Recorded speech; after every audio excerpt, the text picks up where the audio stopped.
pense que, comme nous ce matin, pour ceux qui ont la crèche à la maison, vous avez rajouté hier ou aujourd'hui ces 300 ans qui préfigurent les mages venus d'Orient. Vous les trouverez là aussi. Ils étaient un petit peu perdus au milieu des femmes du village, mais on les a mis un peu plus en valeur. Vous pourrez mieux les repérer peut-être maintenant. Voilà. Alors, vous savez ce que j'aime à dire, c'est que les mages venus d'Orient, vous avez entendu le récit de Matthieu, ils ne précisent pas combien ils sont. Alors nous, on met 300 ans, parce que comme ils offrent de l'or et de l'encens et de la myrrhe, on pensait qu'ils n'étaient que 3. Et peut-être qu'ils étaient un peu plus nombreux. Peut-être qu'ils étaient même que 2. Voilà. Mais vous voyez, à partir du nombre de cadeaux qu'ils font, on en déduit le nombre de personnes qu'il y avait. Et vous savez ce que j'aime à dire, moi. Les mages venus d'Orient, désolé de vous bousculer si je vous le redis encore aujourd'hui, ils n'étaient ni 3, ni rois. C'est des mages venus d'Orient. Au mieux, l'équivalent de scientifiques. Aujourd'hui, vous savez, les gens qui scrutaient, passaient leur temps à scruter des étoiles, mais les scientifiques à l'époque de Jésus, ça n'existait pas. Et au mieux, ça devait être des doux rêveurs, ces gens-là, peut-être des gens un peu en marge. Certainement des étrangers, qui plus est, qui ont fait une longue route pour arriver jusqu'au Christ, guidés par cette étoile venue d'Orient. Et ce qui est important à nos yeux, c'est pas qu'ils soient 3, qu'ils soient rois, qu'ils s'appellent Gaspard, Melchior et Balthazar, ça on s'en fout, les amis. On s'en fout. Ça, c'est les évangiles apocryphes qui se sont plus à adorer un petit peu l'histoire et qui nous ont rajouté quelques détails comme ça. Mais pour nous, qu'est-ce qui est important pour nous, les chrétiens? C'est ce que je disais en introduction, c'est de nous rappeler que ces gens, venus de loin, se réjouir à la lumière du Christ, manifeste par là que le Christ, même s'il est né en Israël, c'est vrai que c'est géographiquement limité, la lumière qu'il est venu apporter, elle est pour toutes les nations. Nous l'avons chanté dans le refrain du psaume, parmi toutes les nations, Seigneur, on connaîtra ton salut. Toutes les nations, ça veut dire tout le monde. Et ces mages venus d'Orient manifestent que le salut que le Christ est venu apporter à notre monde, il est universel. Il n'est pas réservé qu'à une élite, il n'est pas réservé qu'à un pays. Même si c'est le peuple de la première alliance, tout le monde est concerné par ce salut. Frères et sœurs, cela devrait être pour nous un motif d'action de grâce ce matin, de remercier le Seigneur.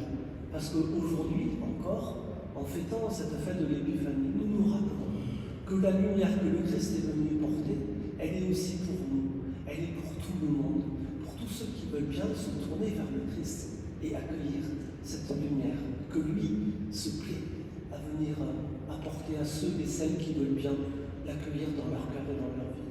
Voilà notre premier motif d'action de grâce. Le cheminement des mages venus d'Orient s'est fait grâce à une étoile. Et vous savez, moi j'aime bien souligner le rôle important de cette étoile. Ils se sont trompés de route, ils sont passés par Jérusalem, ils ont pensé que le roi il serait peut-être là parce que c'était déjà à l'époque à peu près la capitale de cette terre où naît le Christ.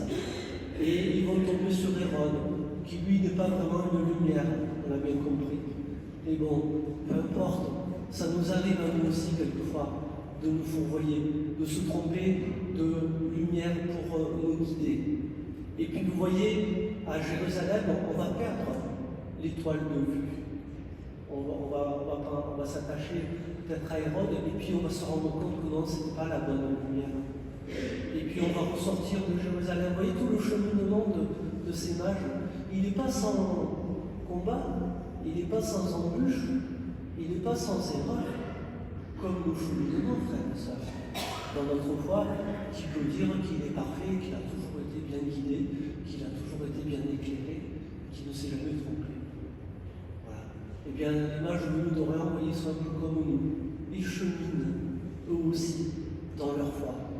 Une étoile, vous le savez, c'est pas l'astre le plus flamboyant qui est à notre disposition dans les cieux. D'ailleurs, vous voyez bien que les étoiles, ici à Marseille, on on a un peu du mal à les voir, parce que la lumière de la ville est beaucoup trop forte et nous empêche de voir toutes ces étoiles qui pourtant sont là, au-dessus de nos têtes, lorsque le soleil s'est enfin couché, et permet que ces lumières beaucoup plus modestes puissent briller.